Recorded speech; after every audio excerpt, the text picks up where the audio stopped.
my official ranking of all 5 Terminator movies. Yes, I am ranking all 5 Terminator films. I have now seen all 5 of them. I recently saw Genisys. My review should be up. I've only just sort of uploaded it. I'm kind of having to rush this because I'm going on holiday. Literally, well, from the time that I'm recording this video, tomorrow. So, yeah, I haven't got time, really, so, yeah. Obviously, there's 5 slots in this ranking because there's 5 films. This is a subjective list. This is not objective. This is just my opinion. So please respect it, and, you know, cut me some slack. If we can agree to disagree. If you guys disagree, then fair enough. So I'm going to be ranking all the films. So that's the Terminator, Terminator 2, Judgment Day, Terminator 3, Rise of the Machines, Terminator Salvation, and of course Terminator Genisys. So let's kick off the ranking with number 5. Now, this one is quite obvious, really. I mean, the first time I watched this film, I absolutely despised it, and I hope to never watch it again. And it's Terminator 3, Rise of the Machines.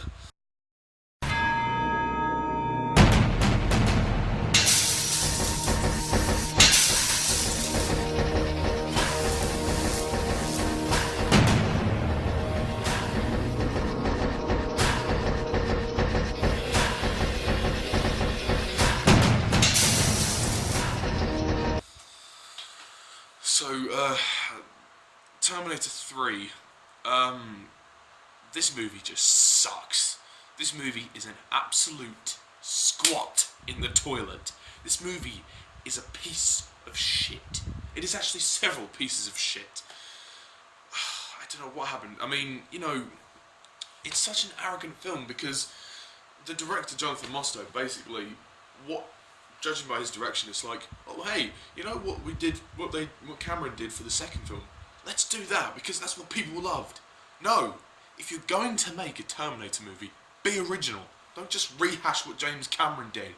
It took a big giant shit on the previous 2 films, and the story was exactly the same. What they did to John Connor's character is unforgivable. They put him on drugs. You put him on drugs. I know he'd been through a serious event in the second film, but nothing happened to cause him to take drugs. And those tablets that he took were dog neutering. They were tablets for dog neutering. That's really weird. I don't get that. And Claire Danes, she's okay, but like her character and John Connor, they've apparently hooked up. Back in school or something, and I thought at first it meant, they had sex, but maybe not. Maybe they're a bit young. But no, what really baffles me is the fact that apparently, because they know each other, but yet at the beginning of the movie, she acts as though she doesn't even know him.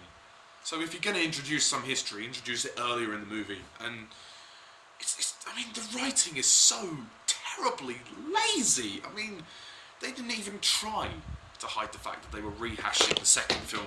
I mean, especially with the bar scene, now that really pissed me off. Because, it's exactly the same scenario. He goes to a bar on a ladies' night, and then he's like, give me your clothes. Just so terrible. It's ruined by the moment when he puts on the sunglasses. It's just absolutely terrible. The cheesiness is so terrible. You could literally... it's like a stinky old cheese, it's not a nice mature cheese, it is absolutely stinky. It is a stinky cheese. It's a weird way to describe it, but there you go. And the TX, I agree with Jack McCullough. The TX is, I agree with the Watcher, the TX is just there for sex appeal, and that is made very clear when they do the expanding the breasts joke. It's just absolutely disgraceful. The character development is terrible. Nick Stahl is an awful John Connor, and he remains for me the worst of the actors to play John Connor. Edward Furlong will always be the best, and he's a kid, very rarely do you find that the kids are the best. But no, Nick Stahl is a terrible John Connor. His accent keeps slipping all the time, and I thought he was just an awful casting choice. Arnold Schwarzenegger's serviceable for what he has to do, which is basically do the same thing as the previous films. It's probably his weakest performance because of the forced comedy, but yeah, he tries. The action sequences are absolutely terrible as well. I mean, you don't feel any genuine tension or excitement during any of them. There's a couple of rompy ones, but apart from that, you're like, well, this is crap. Terminator 3 is just such a disgrace. It just shits on everything that you love about the first two movies and completely tries to reinvent it. Well, to rehash it, because they have a new director. It would have benefited much more from James Cameron's direction. It really would have. The pacing is pretty rubbish as well. There's just so many action sequences. I mean, the graveyard shootout is probably the best action sequence in the film. Even then, it's all right. Although some of the action sequences are very badly constructed because you have it's really robotic.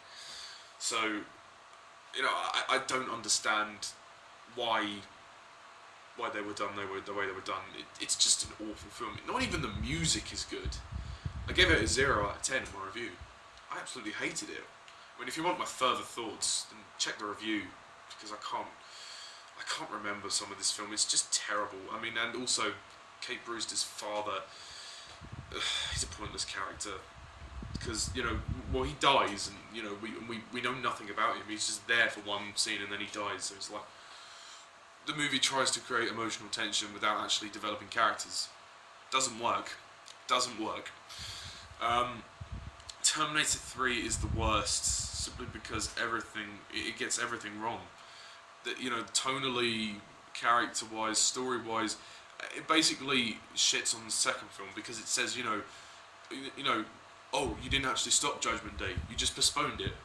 So it's like you made us sit through 2.5 hours of Terminator 2, where at the end we thought, okay, Judgment Day's done, it's all finished, which would have been the perfect ending, but no. I mean, what actually happened here? It's like I said in my review, it's like somebody couldn't quite flush the toilet properly. Somebody sprayed the air wick for the first two films. They sprayed the air wick, cleansed the toilet, plunged it down. This one is like a really rough around the edges. There's a blockage in there. It's a mess. It's an absolute mess, and I think it always will be my least favourite. I despise this movie. This movie is like one of my least favourite movies ever. And the ending, I don't particularly like the ending either. I mean, The Watcher said it's quite powerful. I respectfully disagree. I don't quite understand how it's that powerful. It would have been, had the rest of the movie been emotionally satisfying. I mean, even visually, it's quite disappointing as well. I mean, the TX is just useless. Absolutely useless. So yeah, overall, yeah, it's my least favourite. Oh, better move on. Number 4, again, another crappy Terminator film. The one directed by McG. So, Terminator Salvation.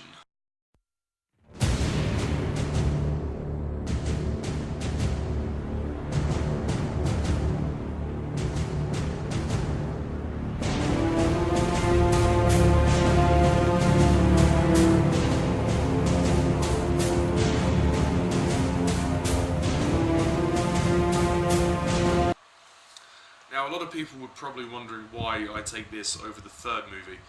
I actually prefer Terminator Salvation over Terminator 3 simply because there are some slightly better ideas. The movie's crap, but at least there are better ideas, and at least it tries to do something different. I mean, what I like about it is that it's set in the future, and, from a certain angle, I like the idea of Sam Worthington's character being a cyborg, but ultimately this movie fails. It absolutely fails because it's directed by McG, and it doesn't feel like a Terminator film. It feels like a Transformers film, which is a fucking disgrace. It's a fucking disgrace. I mean, you could have had the movie being about the journey of Kyle Reese and John Connor coming together. Instead, you focus on a random character called Marcus Wright, played by Sam Worthington, who has all the acting range of a teaspoon. So, you know, what are we supposed to feel here? Because, you know, it feels like it's completely negating the whole point of, you know, the Terminator 1, you know, like, oh, you know, John Connor is meant to send Kyle Reese back in time. So, and yet, in this film, they barely interact. So what the fuck, you know? It's just a terrible movie. It's badly paced. It just catapults the action on there, but the action is very poor. Like, McG just basically rehashes Transformers, and there's actually one scene where they completely rehash the first Transformers movie. You know the scene in Transformers 1 where they have to hold the scorpion thing down? They rehash that in Terminator Salvation. It's the same scene, just different dialogue. It's just terrible. Just absolutely terrible. I mean, not even the music can save this movie. Not even naked Arnold Schwarzenegger can save this movie. Not the best CGI in the world. Apart from that, visually the movie's okay, but you know, Sam Worthington's character is pretty rubbish. I mean, he shouldn't have even been in the movie. Like, the main character should have been John Connor, Christian Bale. You know, Sam Worthington is terrible. I mean, the character's story is interesting in the sense that, you know, he becomes a cyborg, but the beginning of the movie pissed me off when he kissed Helena Bonham Carter. You know, was it like, you know, Taste of Death, The Kiss of Death or something? It just really peed me off, and I couldn't get past it. You know, I actually sat there. It was the first, like, 30 seconds of the movie, and I was like, what? I actually said, like, I was looking at the TV, and I was like, what? What? Ugh. So already, you know, 30 seconds in, and I was completely underwhelmed by, you know, what, yeah, just, such a mess.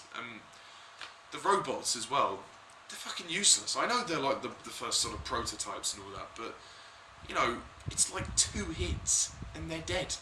Like the first Terminator film and the second Terminator film, it took the robots like a whole movie to die, to basically get destroyed. You know, in this, you know, you can get it in like 1 or 2 hits. In 1 or 2 hits, it's just terrible. Like, there's no sense of like threat in this movie. You don't feel that the robots are a genuine threat. Like, the humans have the upper hand. You know, the humans completely have the upper hand.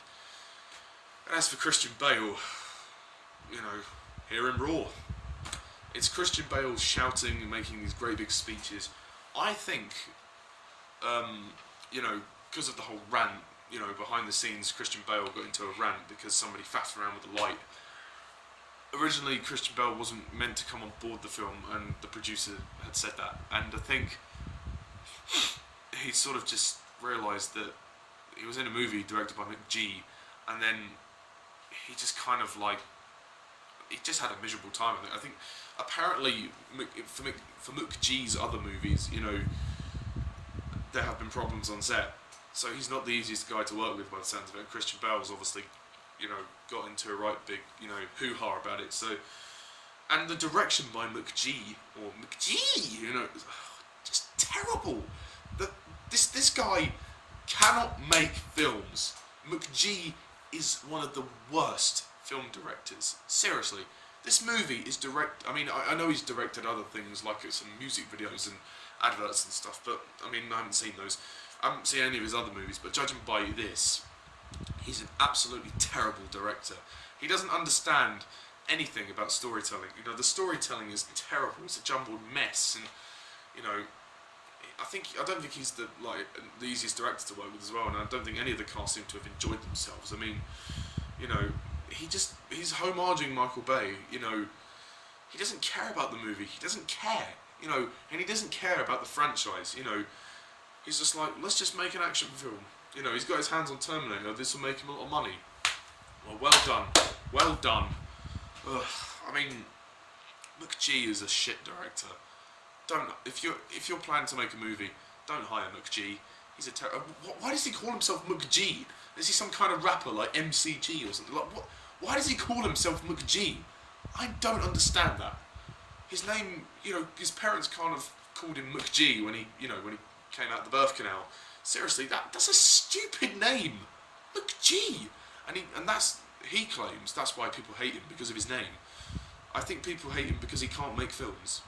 maybe his name is part of the reason, but I hate him because he can't make films, and his name is also a problem. But he's just awful.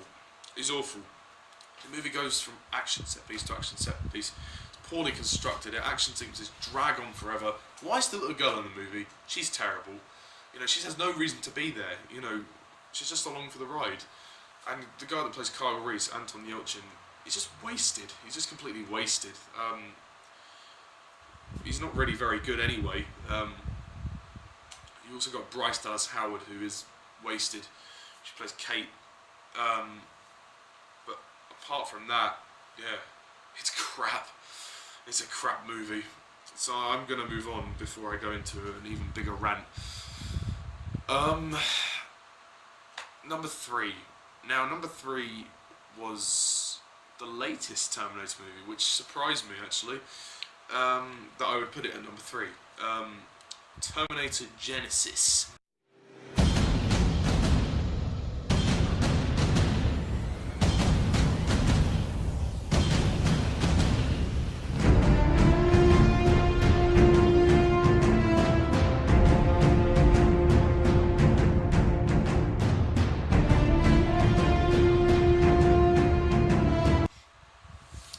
Now, Terminator Genisys is an interesting one because the timeline is just fucking messed up. I mean, let's be frank, it does kind of what X-Men Days of Future Past did, but on a lesser note. It's a very confusing film, at least in terms of the storytelling. Structurally, the movie is all over the place. It's completely messy. It's trying to be a prequel, it's trying to be a sequel, it's trying to be a reboot, it's trying to answer too many different calls, and at the end of the day, there's too much going on in this film. It's just like structurally, the story-wise, simplify it. Because I was scratching my head quite a few times. I was thinking, hang on, where are we? What are we doing? Like, because the movie really confused me. I mean, I understood the gists of it, but not like, not as much as I should. You know, what's great about the first 2 movies is that they didn't rely on the time travel. Is the fact that, you know, the time travel was a part of it, obviously, otherwise they would have been able to send, you know, the T-800 back, or the T-1000 back, or Kyle Reese back, but, you know, it was necessary for what it had to do. This movie relies too much on the time travel, and it kind of ends up being a bit of a, you know, gobbledygooky storyline. I didn't like them making John Connor the villain, turning him into like a Terminator was pointless, because making, you know, John Connor is meant to be the hero of this story, at least one of the heroes anyway. I mean, in the previous films they say, oh, he's the shining grace of the, you know, the war, he's going to be the one that's leading humanity through. But in this movie they make him into a Terminator, and he has to, you know, from a certain angle, I guess from an emotional angle, his parents have to take him down, so which is quite hard for them. But in terms of, like, it's kind of disrespecting the previous movies, what they'd set up. It kind of feels like a cop-out, which is, a slight issue that I have with it. I mean, Jason Clarke does a good job with playing the character, much better than Nick Starlaw and Christian Bale, but overall, I didn't like the direction that they took John Connor in. I did, however, like Sarah Connor. Emilia Clarke plays a good Sarah Connor. She actually looks like Linda Hamilton, which is quite surprising. She's not as good as Linda Hamilton, but she is good. She's good for what she has, and her relationship with Kyle Reese was one of the best things about the film, one of the most developed things anyway. The character development for everybody else went out the window. Kyle Reese, played by Jai Courtney,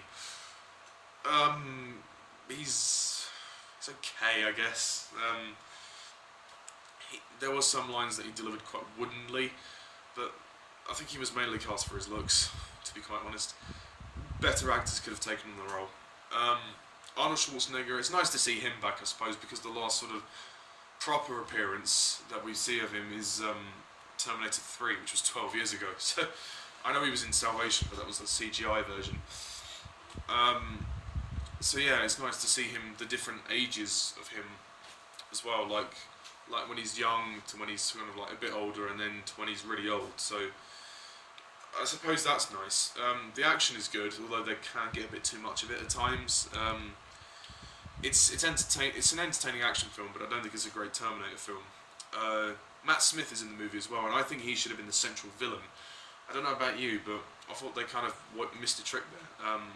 Matt Smith's character was underused to hell, because at the beginning I thought, okay, he's going to be the central villain, but his character is basically, I don't know the character's name, I think he's called Alex, but the character's he's basically the face of Genisys, the computer sort of program that Skynet becomes and stuff, and like he's kind of like the interface, and his voice suits it very well. Matt Smith was good for what the scenes he had. I mean, if they make another film, I hope that he's in it more. He should have been the central villain, but nonetheless, Genisys, the direction by Alan Taylor is okay, but he doesn't really. They don't really get a hold on like what made the first two movies great. There's a couple of cheesy lines, and there's a couple of badly written stuff, kind of bad stuff from the previous two films, but there are some nice references, some nice lines like "I'll be back" and "Nice to see you, get out." Like there's some good comedy, but there's also some bad comedy. It's a bit of a mixed one, but as a whole film, it doesn't really hold up because of the whole time travel thing. It kind of suffers from that. So at the end of the day, it's okay, but it's nothing more. It's an okay action film, but as a Terminator film, it doesn't really do anything for me. I mean, you could pretty much disregard it. It's a forgettable romp, but I had fun watching it, but as a piece of film, it's not all that really, but I'll probably add it to the collection. Ugh. Excuse me. So yeah, moving on, the top two. Now, well, these were the obvious top two. Number 2 is Terminator 2, Judgment Day.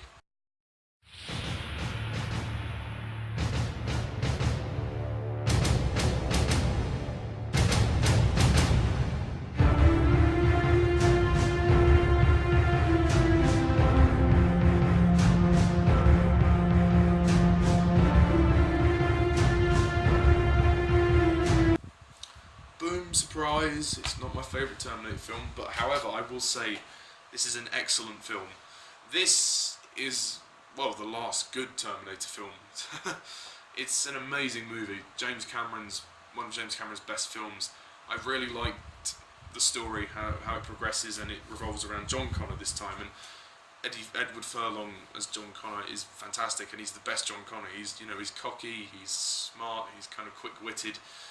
He's kind of brave as well, and I like the relationship he has with the T-800. That's really well done. It's also interesting to see how Sarah Connor changes in this movie. In the first movie, she's just kind of a victim. She's very reactive to everything around her, but in this one, she's very proactive. I mean, once she gets broken out of the prison, or the mental asylum, or wherever she is, that she's a bit more proactive, and she kind of fears for John because he's getting closer to the T-800, and she's like, that thing tried to kill me in the previous film. So yeah, Linda Hamilton's great in the role. The acting's very good in this film. I really like it. The movie's got some fantastic action sequences. I love the concept of the T-1000. This is the best appearance of the T-1000 by far. T-1000 is okay in Genisys, but I think it's much better here, and plus for the time the visual effects were revolutionary. And Robert Patrick does a pretty okay job with the role. I mean, he doesn't have to do much, but he's there to be the physical presence, and he's amazing. Yeah, the music is fantastic as well. I do think the movie's a little bit long, but overall it's a fantastic movie, and it, to me, is the good and the last Terminator film that was really that good, and it's the true ending of the series. Just stick with the first two films. I don't know what else to say about it. I liked seeing Sarah's kind of envisions of her nightmares of the nuclear kind of war, and it's a nice flashback of Kyle Reese as well. That's really nice. Some really great character moments. I like the scene when Terminator tries to smile, unlike Genisys, where it does feel a little forced, this time actually it works very well. So yeah, it's not my favourite simply because another film brought me into the series and showed me how great these movies, well, the Terminator is. So yeah, number one is the Terminator.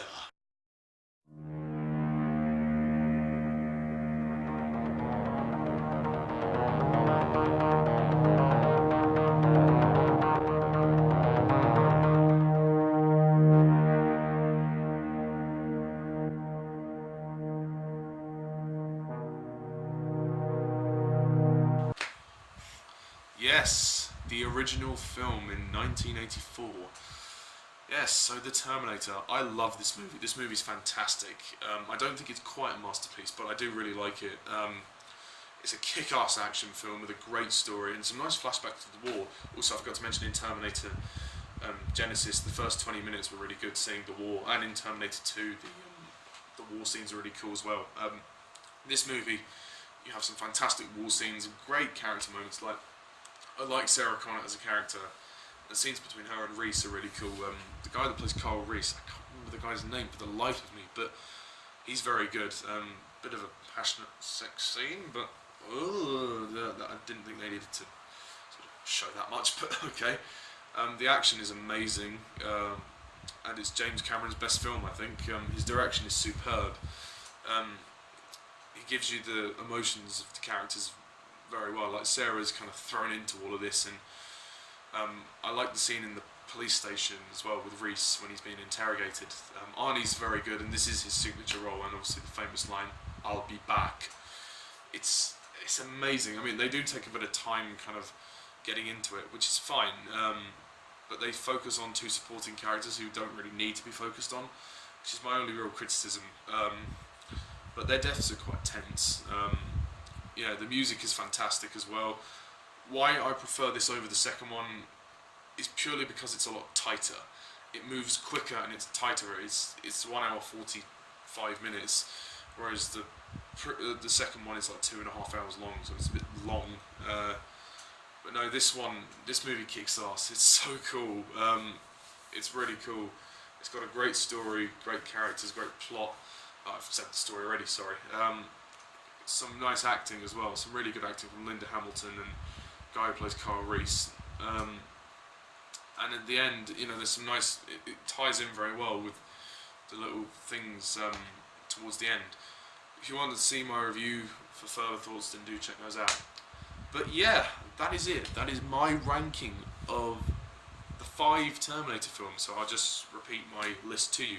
Number 5 is Terminator 3, Rise of the Machines. Number 4 is Terminator Salvation. Number 3 is Terminator Genisys. Number 2, is Terminator 2, Judgment Day. And number 1 is The Terminator. So yes, that is my ranking. What is your ranking of the Terminator movies? Comment down below, let me know what's your favourite, what's your least favourite. Do compare and contrast. I'd love to see and hear your thoughts. So yes, that's all for my Terminator stuff now. So yeah, I want to thank all of you for watching and commenting on the reviews and the ranking. And yeah, I'm going to be finishing up with Mission Impossible soon. I'll see Rogue Nation in a couple of weeks or so when it comes out, and then I'll do the ranking for Mission Impossible. And then I'm going to try and review the Godfather trilogy, because I've been requested to do that by Jack McCullough, or The Watcher. I'll try and review some animated films as well, if I can. I might try and see Inside Out, the Pixar film. And of course I've got Spectre to come as well. My original channel is now back. Yay! So I'm going to do my Quantum of Solace re-review as well, so you've got a lot to look forward to. So yeah, for now, thank you all for watching, and as always, I'm Mr. TARDIS11. Goodbye!